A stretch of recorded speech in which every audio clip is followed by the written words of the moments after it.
Hey, what's going on, listeners? This is Hayden. We're going to cover a few topics today. We're going to start off with the Illuminati, and then we'll dive into the Freemason Society as well. We're going to cover a little bit of information. We'll cover their beginnings, why they were formed, and their group beliefs and traditions, and then other things like that. And we'll see if there's any relation in between the two secret societies, and that's kind of how this podcast will go. So we'll start off with the Illuminati. The Illuminati name derives itself from the Latin word illuminatus, meaning enlightened. The word has been implied since the late 15th century and has been applied to many groups and organizations.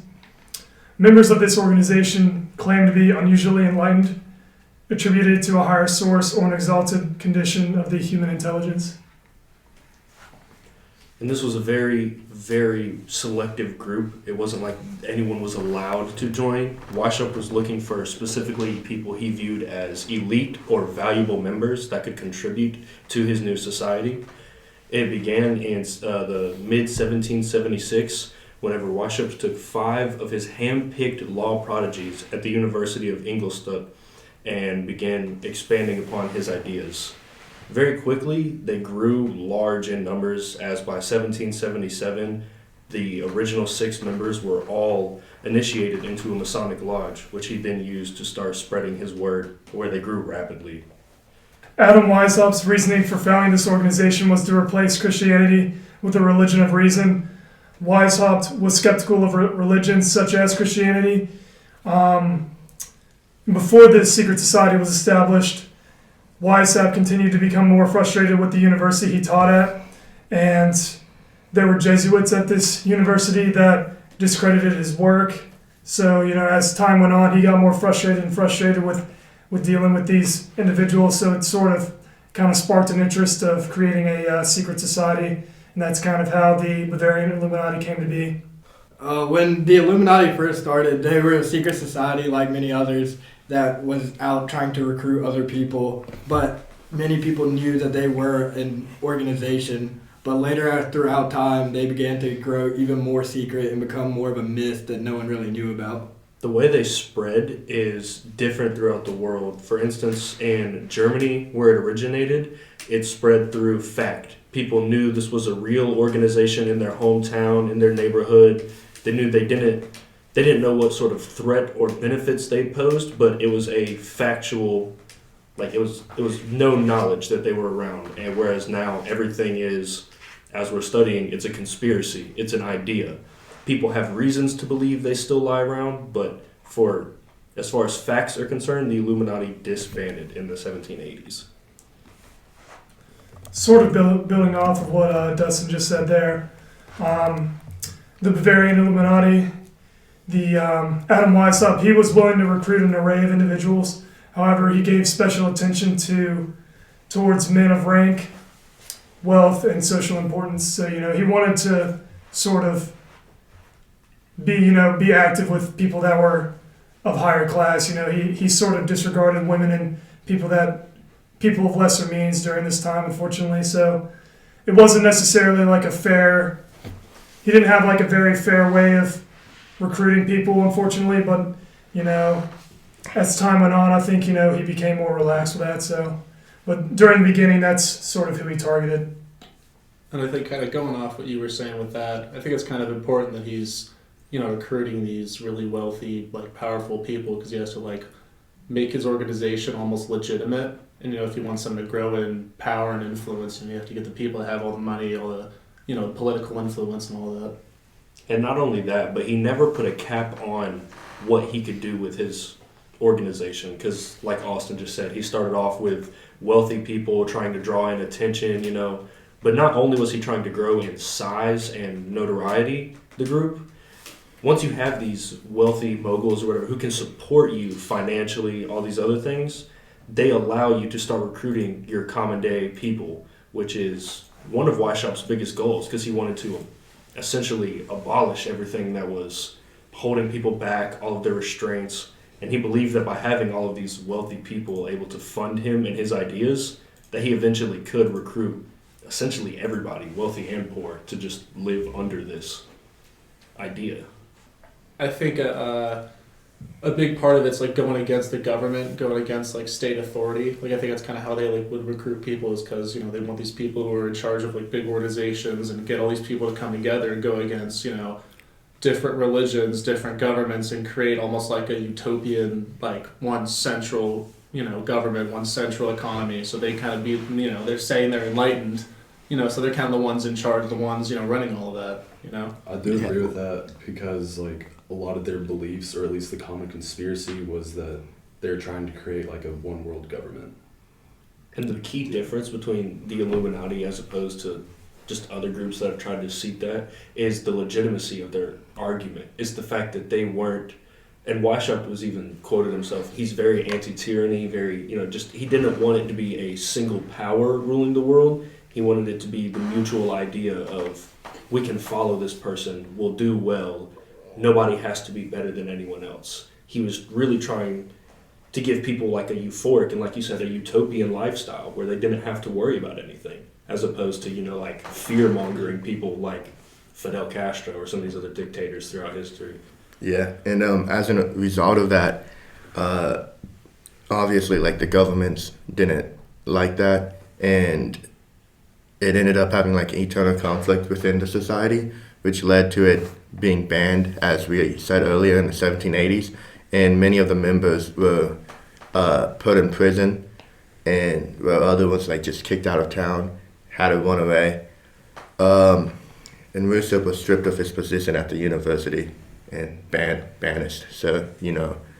And I feel like that really just shows how much influence or how much potential the group had, because in legitimacy, they committed no crimes. They didn't hurt anybody. They didn't attack anybody. But they were, like you said, arrested and disbanded and all these other things just because of... They could have been considered a threat. Yeah, the power that they were building up was scaring world powers. So. And like you said, local governments like Germany, I'm sure that a huge issue for them, especially in this time period. And I think like the desire to get those top level students and people into the organization really is like a big aspect of the conspiracy in today's times, which we believe all of like the top artists and stuff are connected in some way to this organization. Right. So kind of like what you were saying, it sort of just stemmed from way back, you know, centuries ago, how he was interested in recruiting, you know, higher status individuals with a little bit more influence over, you know, worldly topics. And I guess that's what fueled all these conspiracy theories that like artists, you know, business figures, singers and songwriters, like I guess that's why a lot of people think that, you know, they have a lot of control over society today if they're part of the Illuminati. So it's really interesting how, I guess, how the origin information, you know, all the you know, the beginnings of the Illuminati, it sort of kept going. Yeah, it kept evolving, and so it's pretty interesting. And like you said, it's changed so much over time, but specifically the fact that it's not even a legitimate group now. It is a collection of thoughts, ideas, and possibilities, even though they still coordinate with the original group's beliefs. A lot of people that they're quote-unquote recruiting are typically what are seen as good people. It's very rarely you see somebody who's got deep criminal records or anything like that talked about in the stands of the Illuminati. And when it is, it's typically people with so much influence that they can get out of situations like that. The Donald Trumps of the world, you know, it's very different now what they try and do. That's very true, you know. I also did a little bit of research, and I found that several recent and present-day fraternal organizations claim to be descended from the original Bavarian Illuminati, and I found that was pretty interesting, you know, even though I guess the Bavarian Illuminati had ended, you know, centuries ago. There's like, you know, secret societies are just more just organizations that you wouldn't necessarily know of right off the top of your head. They claim to have, you know, descended from the Illuminati. I thought that was really interesting, and I guess, you know, they probably have some of the same rules and guidelines. Yeah, I read about that too, and I remember seeing that there are, you know, a lot of like traditions and, you know, rituals, and, you know, even back when it was first being started, like they kind of swore on secrecy And then, you'll see that a lot in, like, sororities and fraternities and, all these other organizations, you know what I mean? Keeping information, keeping, what's going on inside of that organization, you know what I mean? That kind of carries out to, modern groups today. And I feel like that's kind of interesting because, like you said, confidentiality is something that groups and individuals have utilized, forever. But being able to keep this level of influence with this type of information quiet for such a long period of time, that's just insane. Like, I don't... And I guess we could tie that along to the Freemasons, because something that they're really well known for are their rituals, like the brotherhood, the charity, the donations. Like, yes, they are a secretive group because of their rituals, but we do know in fact that they exist. And you've got to think that the Illuminati's original members, Weishaupt and his 5 students, that they realized that they were maybe not a similar society, but they could sort of use the Freemasons as an outline, which is probably got to lead to why they chose that Freemason lodge in the 1770s to start expanding his word. Mm-hmm. He really trusted these people's morals, their secrecy, and their values. So we'll sort of take a little bit of a spin on this now. We were just talking about the Illuminati. Now we're going to kind of dive into the Freemason Society and talk about like their origin information and beginnings. We'll talk about some other things very similar to that as well. So to sort of start us off here, I'll say the first Grand Lodge known to exist was founded on June 24th, 1717 in London, England. And then after that, a few years later, the Grand Lodge of Ireland and the Grand Lodge of Scotland were formed in 1725 and then in 1736, respectively. Similar to the way the Illuminati focused on power and eliminating power from certain people, Freemasonry originated based on similar values. When you start to look at those around the 18th century, it's been associated with the Enlightenment process, which is just sort of people aiming to embed themselves in their lives long term. But not only that, you start looking into the same way Weishaupt was very anti-tyrant, anti-royalty. The Freemasons really held this idea of mediocrity and anti-monarchism, which is essentially just, it's the same idea, not wanting to live under one unruly power who really and truly doesn't care about you. Freemasonry, like the Illuminati, carried a bunch of prominent members of society in their groups. It's very evident in like American history, with our first president, George Washington, being a leader of the Freemasons at the time and being one of the founders of Freemasonry in America. Him being such a leader in Freemasonry and in our country has caused a lot of people to start asking questions of if there was any correlation of power. And that was a scary thing for a lot of people because the way the Illuminati originally sort of crept its hysteria into the United States was immediately after the French Revolution. A lot of American citizens are really worried about this, we think this secret group had something to do with this. This is a huge event. And George Washington is actually the one who, addressed it. He was like, I do believe that we've avoided this situation. I don't think we're in any trouble. Not only was, like Robert said, one of the heads of the Freemasons, it's a very similar group to the Illuminati. So that probably just sent a lot more people into a bad mind place. And odds are that's where a lot of this stems from. A lot of the false accusations of the Illuminati being active today started probably right back then, around the late 1770s. Do y'all believe the Illuminati is still active today? I would say it's probably still active through, like what we talked about, celebrities, maybe political figures, just someone who can get the influence out to a mass amount of crowds. I feel like the Illuminati as a name is very much so around still today. Like y'all said, there's still big names that are associated with it that they get brought up too many times for these to be coincidences maybe, but it's definitely not the same group that we saw in Germany, focused on a lot of great morals. If anything now, it's definitely changed a lot if it is still out there. Well, their influence is probably still in America because their symbol that they're known for, the Odd Providence, is on our $1 bill. Yeah. Mm-hmm.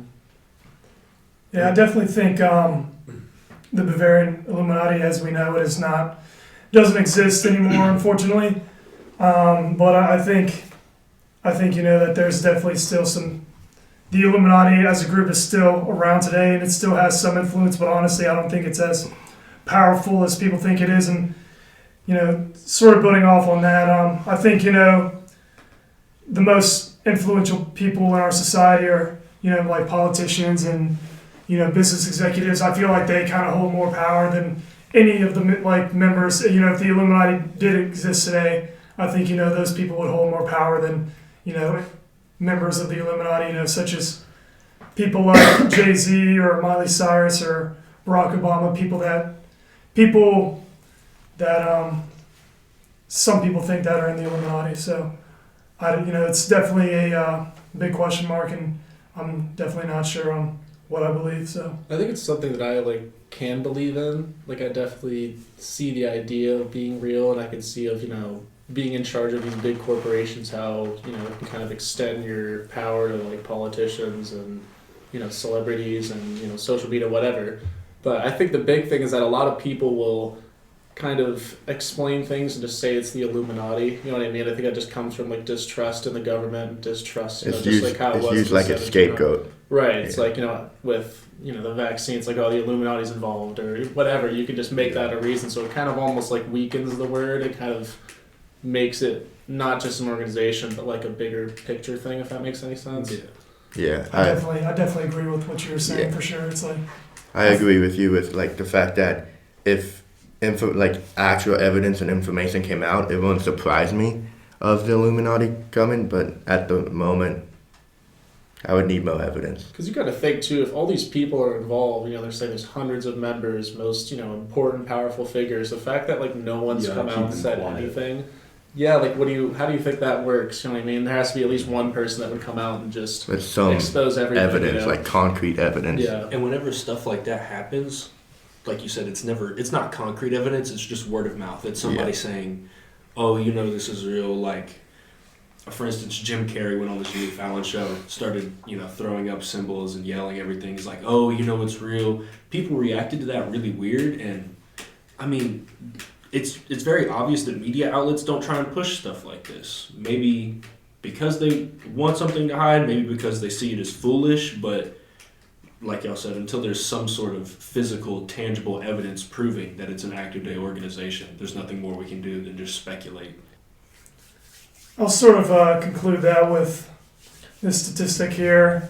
According to a 2013 poll of U.S. voters by Public Policy Polling, a Democratic-leaning polling firm, 28% believe that the Illuminati still exists and is active today. So what do you guys think about that number? Do you guys think that's pretty accurate? Do you think maybe there's more people out there that believe the Illuminati is still out there? Or do you think that's pretty accurate?